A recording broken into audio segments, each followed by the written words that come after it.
Imagine knowing the exact day you're going to die. Imagine that a prophecy, spoken before you were even born, had already sealed your fate.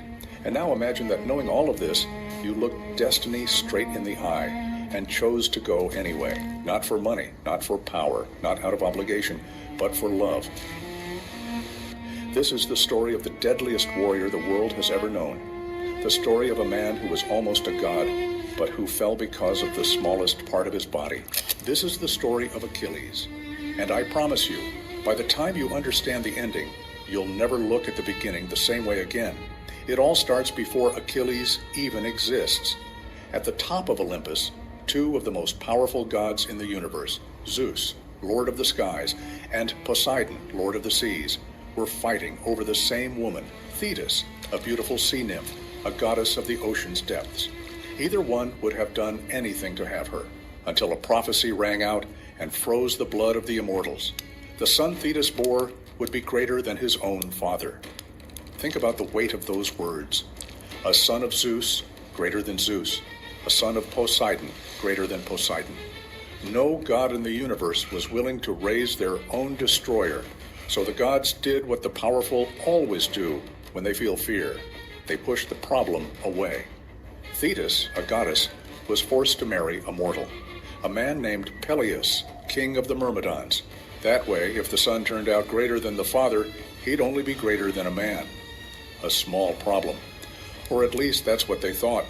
From that forced marriage, a boy was born, and Thetis, holding that baby in her arms, carried a weight no mother should ever have to carry. She knew. She knew her son was destined for war. She knew his glory would come soaked in blood. And like any mother would, she decided to cheat death. In the dead of night, Thetis descended to the underworld, down to the banks of the River Styx, the black river that separates the world of the living from the world of the dead. Its waters held a terrible power. They made invulnerable everything they touched. She held the baby by the heel and plunged him into those dark waters. Every inch of that tiny body became impenetrable. No blade, no arrow. No spear would ever pierce that skin, every inch, except one, the heel. The exact spot where the mother's fingers gripped him. Thetis's love made Achilles almost immortal, and that same love left the only door open to death. There's even another version of this story, darker still. They say Thetis would anoint the baby with ambrosia, the food of the gods, and place him over fire night after night to burn away the mortal part he had inherited from his father. Until Peleus caught her holding their son over the flames. Horrified, not understanding, he interrupted the ritual. And Thetis, enraged at being stopped from saving her own child, dove back into the ocean. The ritual was left unfinished, and Achilles was left marked, almost eternal, almost. The boy did not grow up in a palace surrounded by servants and luxury. Peleus sent him up to Mount Pelion, a wild and savage place, to be raised by one of the most fascinating figures in all of mythology, Chiron, the Centaur. Half man, half horse, Chiron was unlike any of his kind. While other centaurs were brutish and violent, he was wise, gentle, and just. He was the teacher of the greatest heroes Greece ever produced, and now he had his greatest challenge in his hands. Achilles' upbringing was anything but ordinary. His food wasn't bread and milk. It was wild honey, bear marrow, and boar, and the entrails of lions. The idea was simple and terrifying, that the boy would absorb the strength and courage of the most powerful beasts in nature. Under Chiron, Achilles learned to hunt, to tame wild horses, to heal wounds with herbs and medicine, to play music, and to practice virtue. Because a true hero isn't just a killing machine, he's someone who knows when to fight and when to show compassion. Hold on to that. Later, his father also assigned him a second teacher, Phoenix, who trained him in the art of speech and the art of war. And by Achilles' side, through all those years, grew another boy. A companion in training, in hunting, in laughter. A friend who became a brother. His name was Patroclus. Remember that name, because it's going to break your heart. The years passed, and across the sea, a storm was gathering. The Trojan prince Paris had taken Helen, the most beautiful woman in the world, wife of the Greek king Menelaus, and all of Greece rose up in arms to attack the city of Troy. It was then that the seer Calchas made a prophecy before all the Greek kings. Without Achilles, the war was lost. The Greeks would never win without him. But Thetis knew a second prophecy, the worst of all. If Achilles went to Troy, he would win eternal glory, but he would never come home alive. Two possible lives lay open before him, a long, quiet, forgotten life, or a short, brutal life, immortal in the memory of men. Desperate, his mother made one last attempt to save her son. She hid him at the court of King Lycomedes on the island of Skyros, disguised as a woman, living among the princesses under the name Pyrrha, the greatest warrior in the world, hidden in dresses. And there, in that hiding place, life still gave him one gift. He fell in love with the princess Didymia, and from that love, a son was born, Neoptolemus. Achilles could have stayed, could have grown old there, anonymous and happy. But destiny has a nose for great men. One day, a merchant arrived on the island carrying jewels, fabrics, and perfumes for the princesses. Only that was no merchant. It was Odysseus, the shrewdest man in Greece. Hidden among the jewels, he had slipped in a spear and a shield. And when everyone was distracted picking out gifts, a war trumpet suddenly sounded. The princesses ran in terror, all of them, except one. One single princess ran toward the weapons, grabbing the spear with the ease of someone born to do it. The disguise fell away, and in that moment, Achilles stopped running from his own destiny. He made the choice that would define everything, glory. He sailed for Troy in command of 50 ships given by his father, bringing with him his fearsome Myrmidon soldiers and Patroclus by his side. The road to Troy already showed the world what that man was made of. When he landed on the wrong shores, he wounded King Telephus with his spear. And when the oracle revealed that the wound could only be healed by the one who caused it, Achilles healed it in an unthinkable way by scraping rust from the very spear into the wound. The same man who wounded healed, but not everything was glorious. Before the fleet departed, Agamemnon, the supreme commander of the Greeks, committed an act that Achilles never forgave. He used Achilles' name, promising a false marriage, to lure the young Iphigenia to the camp and sacrifice her to the gods in exchange for favorable winds. Achilles was furious when he discovered his name had been used as bait for the death of an innocent girl. That's where the first crack between the two men was born, and it would cost dearly. In raids around Troy, Achilles piled up victories and enemies. He killed Tennis, son of the god Apollo. He defeated the demigod Sickness, and he committed an act that would seal his fate, decapitating the young Trojan prince Troilus over an altar sacred to Apollo. The god of light and arrows never forgot, and gods, when they hate, know how to wait. 10 years. That's how long the war lasted. 10 years of siege, of battles, of blood before the walls of Troy. And throughout all of it, Achilles was a human storm, unbeatable, the terror of every Trojan who dared cross his path. Until the hardest blow came not from the enemy, it came from within. Agamemnon was forced to return his slave, Chryseis, to calm Apollo's wrath. Humiliated, the commander decided to make up for his loss by taking something from another man, and he chose exactly the wrong man. He took Briseis, Achilles' slave and war prize, in front of the entire army. It wasn't just about a woman, it was about honor. In that world, honor was everything a warrior had, and Agamemnon had just torn Achilles apart in front of everyone. And so Achilles did something more devastating than any attack. He stopped. He gathered his soldiers, the Myrmidons, went back to his tents, and said, "Win without me." And he went further. He asked his mother to intercede with Zeus so that the Trojans would win, so that the Greeks would feel, defeat after defeat, the size of the hole his absence left. The request was granted. Without Achilles, the Greek army began to be slaughtered.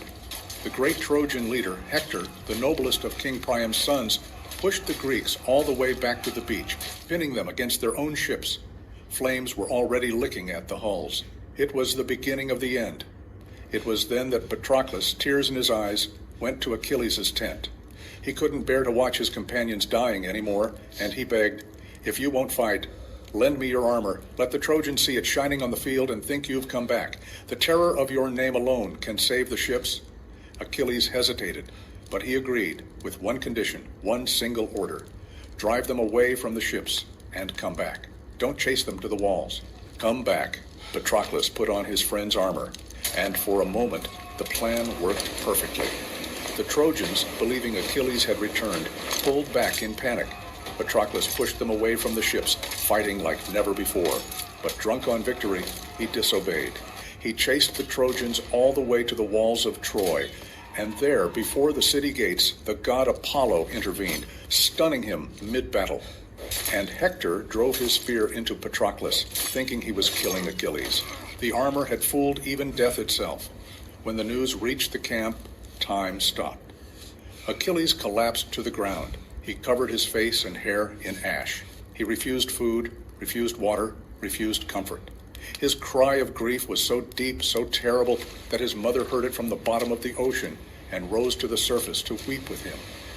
The first rage of Achilles had been born from pride. This second rage was something else entirely. It was pure pain, transformed into fire. And from the depths of that grief, Achilles made his final decision. He knew. He knew the prophecy. He knew that Hector's death would bring his own death close behind. His mother warned him one more time, "Avenge Patroclus, and you die young." And Achilles' answer has echoed for 3,000 years. Then let death come, after Hector. Thetis, accepting the inevitable, climbed to Olympus and asked the god of the forge himself, Hephaestus, to make her son an armor the world had never seen. A divine shield engraved with scenes of all human life, cities, weddings, harvests, wars, as if Achilles were carrying the entire world before his chest. And then he came back. What happened that day was not a battle. It was a massacre. Achilles swept through the Trojan army like a force of nature, cutting down warrior after warrior, without pause, without mercy, without tiring. So many bodies fell into the waters of the River Scamander that the river itself, a god, rose up in fury, choked by the blood and the corpses, and tried to drown Achilles in its currents. And Achilles, in one of the most insane moments in all of mythology, fought back against the river itself. A man going up against a god of the waters, and kept moving forward. Before the walls of Troy, only one man stood between Achilles and his revenge, Hector. The entire Trojan army had taken shelter behind the gates. Only he remained outside against the desperate pleas of his father and mother, who screamed down from the top of the wall. But when he saw Achilles approaching, blazing in that divine armor like a son of death, even great Hector felt fear and ran. Achilles gave chase. 1 lap around the walls of Troy, 2 laps, 3 full laps, before the eyes of old King Priam, who watched from above, powerless, as his own son was hunted down. When Hector finally stopped to face his fate, there was a cruel detail in that duel. Hector was wearing the armor he had stripped from Patroclus's body, Achilles' old armor. And no one in the world knew the weak points of that armor better than the man who had worn it his entire life. 1 single, precise strike at the gap near the neck. Hector fell. With his last breath, he begged for his body to be returned to his family for the funeral rites. In that world, to deny a burial was to condemn a soul to wander forever. It was the worst punishment imaginable. And Achilles, blinded by hatred, refused. He went beyond every limit. He pierced the heels of the corpse, threaded leather straps through them, tied Hector's body to his chariot, and dragged it across the earth, before the walls, before the dead man's family. Not for 1 day, for 9 days. Every morning at dawn, he dragged the body around Patroclus's tomb. The Greeks called this hybris, excess, the point where a man crosses every human and divine boundary. Achilles had become the very thing he fought against. Until, on one dark night, something unthinkable happened. An old man crossed enemy lines alone, secretly guided by the god Hermes. No weapons, no guards, no army. He walked into the tent of the most dangerous man in the world. It was Priam, the king of Troy, the father of Hector. And before all the stunned warriors, that old king did what no man had ever done. He knelt before Achilles and kissed his hands, the very hands that had killed his son, and said, in essence, only this: remember your father, an old man like me, who waits far from here for the return of a son he may never see again. And there, in that tent, the invincible warrior broke. Achilles wept. He wept for his own father, Peleus, whom he would never hold again. He wept for Patroclus. He wept perhaps even for Hector. And the two enemies, the killer and the dead man's father, wept together in the same tent, bound by the one thing war gives equally to both sides: loss. Achilles lifted the old king from the floor. He returned Hector's body, washed and covered with dignity, and granted a truce of days so that Troy could mourn its greatest hero.